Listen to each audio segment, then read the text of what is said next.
Las personas no saben ni dónde nos encontramos, ni qué hacemos. Después regresaron los padres agradecidos porque se sintieron escuchados.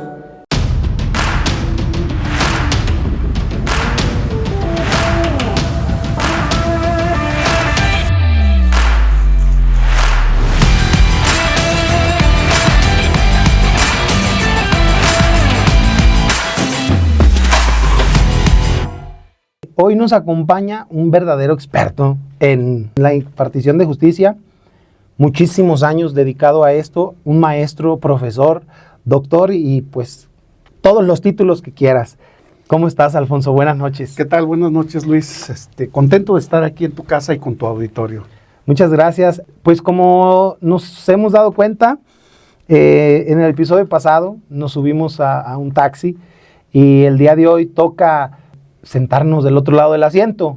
¿Cómo se vive la justicia desde el otro lado?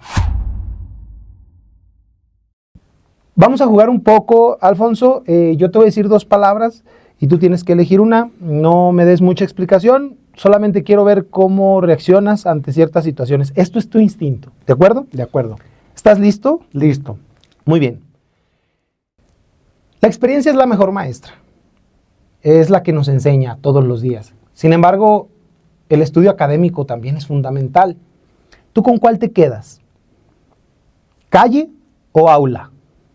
Aula, porque es lo que nos permite servir a los demás. No puedes hacer el bien si no te preparas. La improvisación no cabe en esta vida. A veces seguir las reglas al pie de la letra pesa mucho. Puede chocar con lo que más amamos en nuestra vida. ¿Qué pesa más para ti? ¿Procedimiento o justicia? Justicia, porque es el fin último al que me debo en el servicio que estoy prestando. En un mundo acelerado, urge la eficiencia, pero sin sacrificar la exactitud. ¿Qué priorizas más en tu labor? ¿La rapidez o la precisión? La precisión es eficacia, es resolver los problemas. De nada sirve tener la rapidez si finalmente no resolvemos. La eficacia, insisto, debe llegar a la población para que se resuelvan sus problemas. ¿Ante una irregularidad es mejor guardar silencio para mantener la armonía? ¿O es mejor denunciar para buscar justicia? ¿Silencio o denuncia? Denuncia. El silencio propicia impunidad y que se repitan los delitos o los hechos que deben ser eliminados de nuestra sociedad. Y por eso la denuncia es un valor al que yo invito finalmente a toda la población, porque si no lo hacemos nosotros, entonces ¿quién lo hará? ¿Cómo le podemos decir a la gente que denuncie si las personas nos sentimos abrumados por la cantidad de tiempo, de vueltas?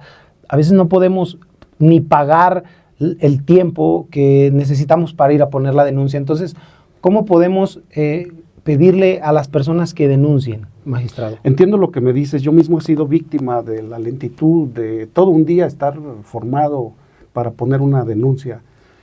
Te atienden mal, te sientan en el rincón.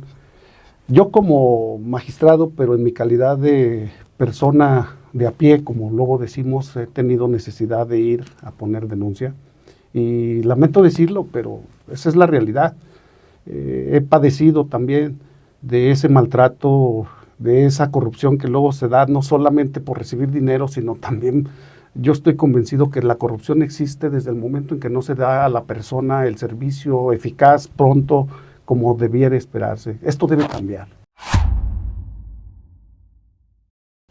La percepción de la justicia en México es muy variada.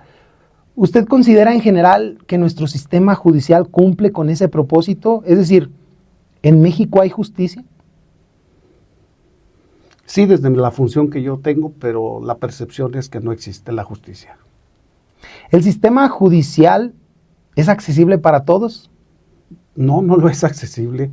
Solo acceden aquellos que cuentan con una buena asesoría y que en este caso, pues, se arman de valor para acudir a las instancias donde den a conocer sus necesidades, pero es muy difícil que esto suceda porque la mayoría de la población está cansada, está decepcionada, desilusionada de nuestro sistema judicial. ¿Usted cree que para acceder a la justicia se necesite tener dinero? No se necesita, pero pareciera que así es. Yo te puedo asegurar que la función que yo realizo como magistrado no requiere de un solo peso. No hay lo que le llamamos las costas judiciales. No se paga por el servicio que presta un juez o un magistrado. Sin embargo, sí hay necesidad de pagar a los abogados y para ese efecto, pues la mayoría de la población no tiene acceso a la justicia porque no cuenta con una buena asesoría. La demora en los procesos judiciales puede desesperar pues, a la gente que busca justicia. ¿Cree usted que los tiempos actuales son adecuados? No, son totalmente ineficaces. Más de un año para que te reciban la integración de una carpeta, a lo mejor estoy hablando desde el inicio de un hecho que se presume delictuoso, y eso desalienta a la gente, ya mejor no va, porque dice, pues no tiene objeto gasto más en estar dando mis vueltas, y es algo que debe cambiar. Las instituciones deben alentar justamente con un buen trato y prontitud en la atención de los asuntos, el que la ciudadanía se acerque a estas dependencias donde se administra la justicia.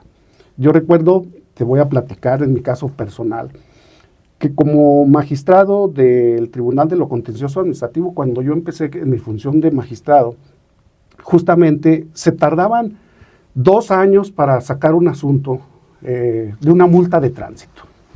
Y pues, ¿qué hacían los abogados? Mejor iban y pagaban, o llegaban al descuento con el miércoles ciudadano, porque se volvía totalmente inapropiado acudir ante un tribunal para que se les resolviera ese tema. Cuando yo llegué en el caso, de tardarse 2 años, en 3 meses empezamos a decidir los asuntos de ese tipo, y esto fue una bola de nieve, porque los abogados empezaron a ver que se resolvían pronto sus casos y pues más demandaron, más se presentaban las demandas, al grado que el Tribunal de lo Contencioso Administrativo, que en aquella época estaba en segundo piso de Palacio de Justicia, con solo 6 personas, era todo el tribunal, tuvo que crecer.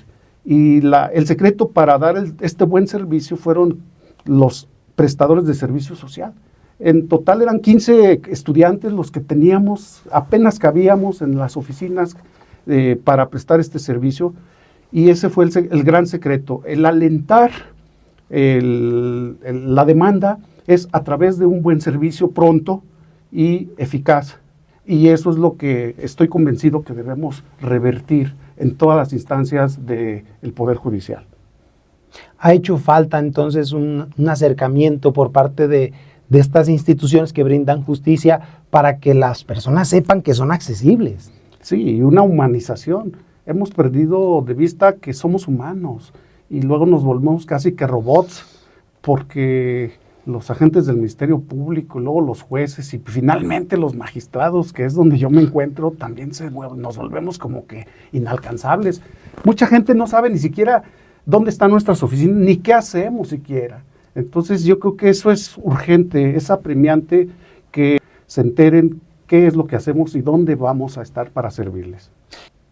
Pues la verdad es que mucha banda ni conoce a un magistrado, ni sabe lo que hace. ¿Cómo podemos entender o cómo podemos saber qué es a lo que se dedica un magistrado en palabras simples? Es muy sencillo. Me voy a regresar un poquito. Es lo mismo que hace un juez. Yo creo que la mayoría de las personas han escuchado o han visto en las películas a los jueces, que son los que dictan un fallo, así le llaman en las cortes de Estados Unidos. Sí, los que deciden, sí, bueno o mal. Culpable o inocente. Exacto. Se dicta por un juez de primera instancia una sentencia, cabe la revisión por una segunda opinión, que es lo que yo estoy realizando en mi función. Nuestras oficinas están en Palacio de Justicia, que es donde está la Glorieta Don Quijote, en contraesquina de la Glorieta de Don Quijote, y particularmente cruzando el patio de donde están todos los juzgados, nosotros cruzamos ese patio y al final están las oficinas de los magistrados. Me llamaba mucho la atención que tú decías que las personas no saben ni dónde nos encontramos, ni qué hacemos. Lo que yo sí te puedo asegurar es que siempre he tenido una política de puertas abiertas. Cualquier persona que quiera acudir a plantear de viva voz su preocupación porque no sale su asunto o porque le parece que es injusto lo que se está haciendo, nosotros, repito, revisamos el asunto después de que ya se llevó un juicio en una audiencia, las partes ofrecieron pruebas y entonces ya es poca maniobra la que nosotros realmente tenemos como para llegar a la verdad de los hechos. Lo único que hacemos es palomear, poner una palomita si lo que se hizo primero por el juez de oralidad, el juez penal, estuvo bien hecho, y si no fue así, se corrige. Así sea una multa de tránsito, es la más importante para ese ciudadano y para mí, merece toda la atención para resolverla apegada a la realidad y a la legalidad. Si un policía no actuó, si un agente de tránsito, cualquier autoridad, ahorita estamos hablando de multas de tránsito, que es lo común, lo que cualquier persona de a pie, como decimos, sufre, padece y percibe que hay una corrupción porque desafortunadamente así es como se vive en México y hay una total impotencia del ciudadano. Eso es una percepción y una sensibilidad que yo tengo de que la ciudadanía se siente impotente, porque yo mismo he padecido, insisto, a mí también me han multado, a mí también me han infraccionado, y yo les he dicho, oiga, oficial, pues fíjese que pues está pasando, ¿no? Creo que no es por ahí, y creo que entre más les pide uno clemencia o conciencia, más se aferran, ¿no? a imponer la sanción cuando no la hay, ¿verdad? Obviamente, si existe la falta administrativa o la infracción a la ley de vialidad, pues mejor me quedo callado y que procedan con su trabajo. Hay que respetar también, así como digo una cosa, digo la otra. Yo creo que hay que también respetar a los oficiales, porque tienen un trabajo muy digno y si no fuera también por ellos, pues sería un caos, un desorden en nuestra ciudad. En la calle se dice que buscar justicia pues es caro y complicado. ¿Qué se está haciendo para que el ciudadano de a pie, como usted dice, magistrado, no le cueste un ojo de la cara acceder a la justicia? En este tema, la justicia, tengo entendido que es gratis, pero ¿por qué tenemos que gastar para acceder a ella? Es todo un problema porque son tantos y tantos los asuntos que se tienen, que existen y de tantas personas que no tienen recursos económicos para pagar un abogado, que pues las defensorías públicas, hablando de la materia penal o de la civil o de la familiar, no se da abasto con tantos asuntos. Y además, pues los asuntos no son muy complejos los que llevamos. Para ello se requiere pues a veces contratar los servicios de un abogado que le dedique el tiempo suficiente y que tenga la experiencia para dedicarse a un asunto. Ahora, hablando de la Defensoría Pública, ¿verdad? Pues también son tantos los asuntos, no es el mismo trato que se le da. Es como hablar, voy a poner un ejemplo. Hablando de la salud, ¿tú qué prefieres? ¿Ir a un consultorio con un médico particular o ir al IMSS? Es un ejemplo. Porque sabes que como te puede ir bien en el IMSS, también me puede ir mal, exacto, porque puede haber mucha gente, exacto. Sí, y entonces prefiere, si tienes la posibilidad, pagar a un médico particular, no haces la larga espera de que te toque la cita, y pasa lo mismo con los abogados. Por eso la Defensoría Pública es muy fácil decir que existe y que las personas no tendrían por qué contratar abogados para que la justicia camine. Pero la verdad de las cosas es que se ha vuelto, no por falta de voluntad, no por mala fe, sino porque el trabajo los ha rebasado y entonces no les queda otra opción a los particulares pues que esperarse a que les toque el turno y a ver cómo les va. Ese es el tema. Alfonso, ¿qué crees tú que debería de cambiar en este país para que la justicia sea más pareja? Yo creo que la sensibilidad que debe tener el juzgador y un cambio de política en la impartición de la justicia. ¿A qué sentido digo cambio de la política? Tradicionalmente la justicia ha sido de puertas cerradas, jueces que no quieren ni tienen hasta miedo recibir a personas en sus oficinas, en sus despachos. Desde que yo me acuerdo, cuando yo empecé como secretario de acuerdos, los jueces no quieren luego, no les gusta recibir a las personas en general. Yo digo en general, hay sus excepciones, pero por eso la gente se ha formado una idea de que son inalcanzables los jueces, los magistrados, no se diga. En realidad, yo creo que debe cambiar ese alejamiento, esa distancia, esa apatía que luego se ha formado porque los magistrados y jueces nos hemos encerrado en nuestra esfera, como que tenemos luego justificaciones de que porque hay mucho trabajo, de que porque nos quitan el tiempo para dictar sentencias, que mejor lo reciba el secretario, vamos a decir, en lugar de aprovechar ese nicho de oportunidad los jueces y magistrados para dar a conocer lo que hacemos y que esto se corra como reguero de pólvora con la gente. Fíjate que en tal lugar, en tal juzgado, en tal oficina, me atendieron muy bien porque fui y me atendió el juzgador y vieras qué bien. Esto debiera ser así, pero ¿cuál es la opinión de la gente? En lugar de opinar de esa forma para alentar la comunicación, ¿verdad? Con los jueces,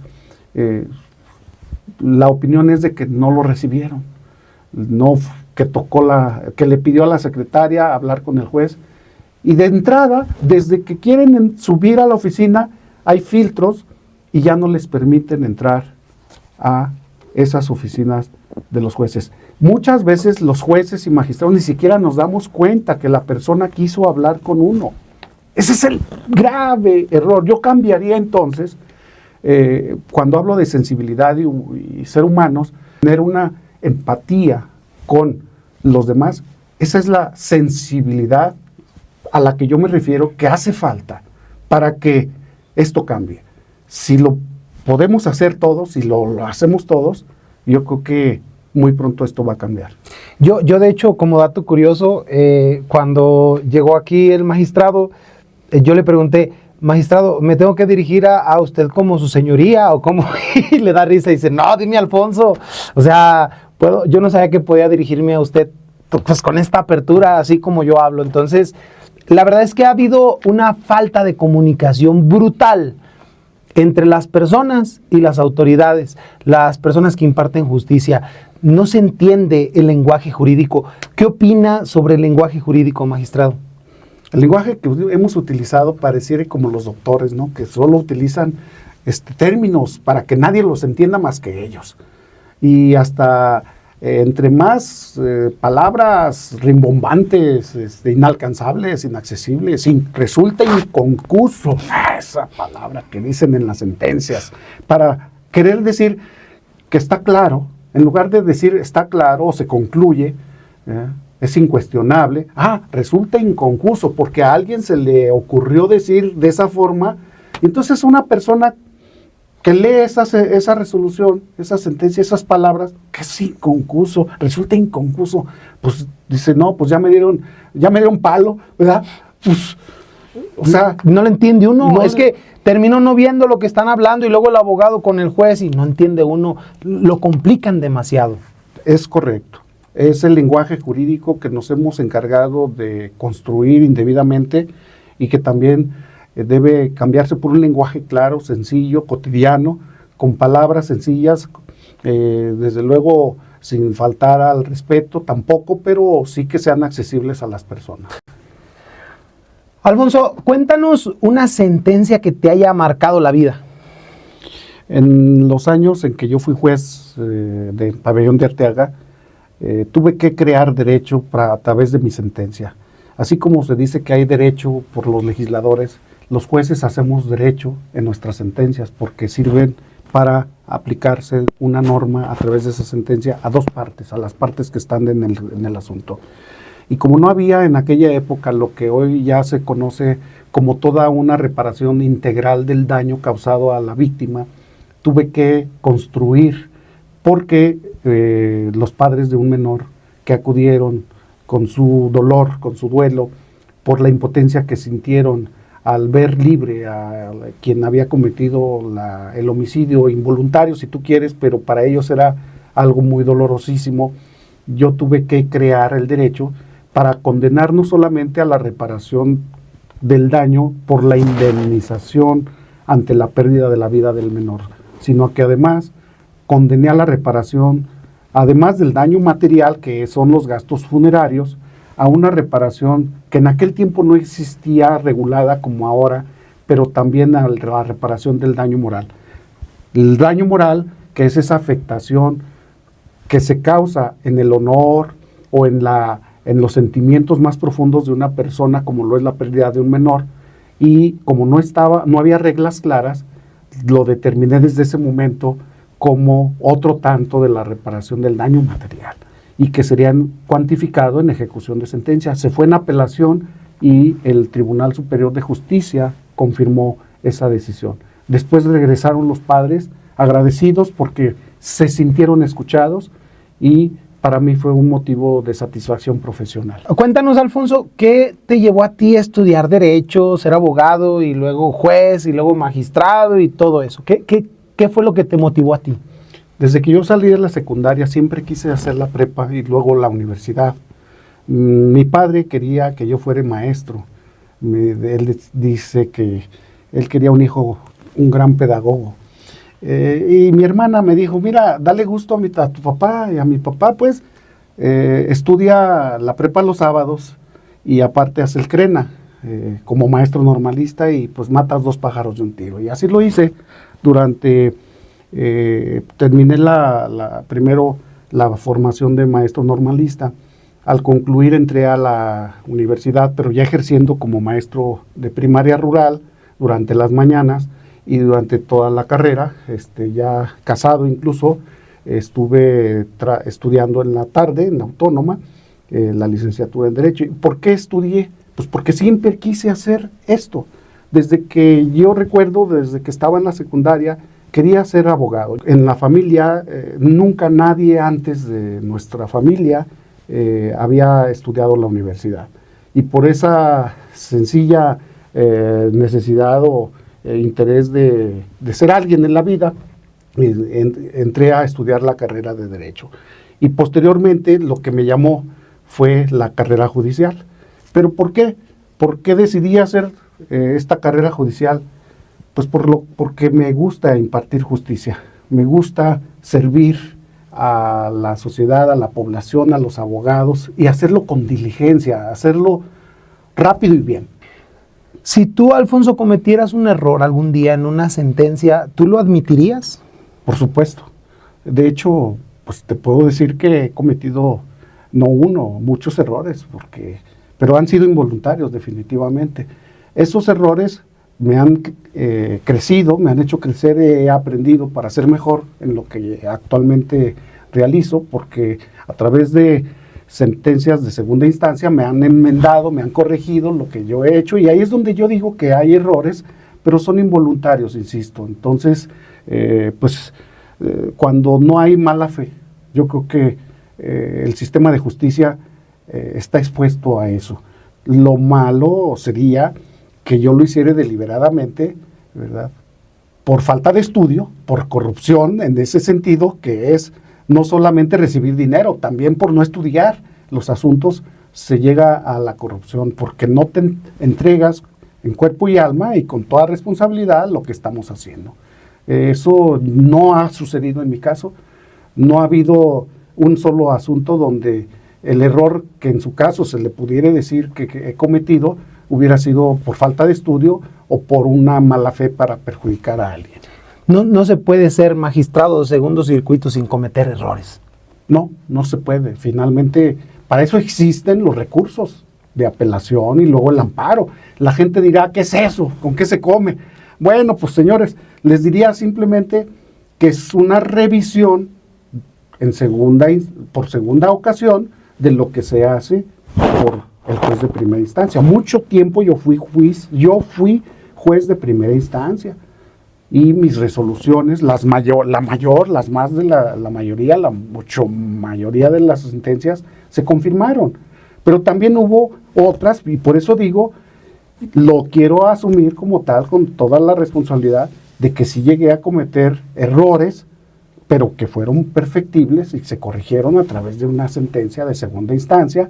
Y para mí eso no me da temor decirlo, porque para eso están los recursos. No me da miedo cuando me revocaban alguna sentencia que yo dictaba, porque para eso están, y a veces son criterios, temas que no están explorados y que tú vas aprendiendo, insisto, a través de los criterios que se van dando por las instancias superiores. El magistrado es eso lo que hace. El magistrado su trabajo es ir fijando los criterios para que los jueces de primera instancia vayan resolviendo apegados a ese criterio. Y a nivel federal, ahora lo que se conoce como el juicio de amparo, los amparos, también fijan esos criterios a través de lo que se conoce como jurisprudencia de la Suprema Corte de Justicia de la Nación. Entonces, a eso es a lo que diríamos todos deberíamos estar acostumbrados, pero hace falta mucho dar esta información a la población para que sepan qué es lo que hacemos nosotros como magistrados, a qué nos debemos y que no tengan miedo.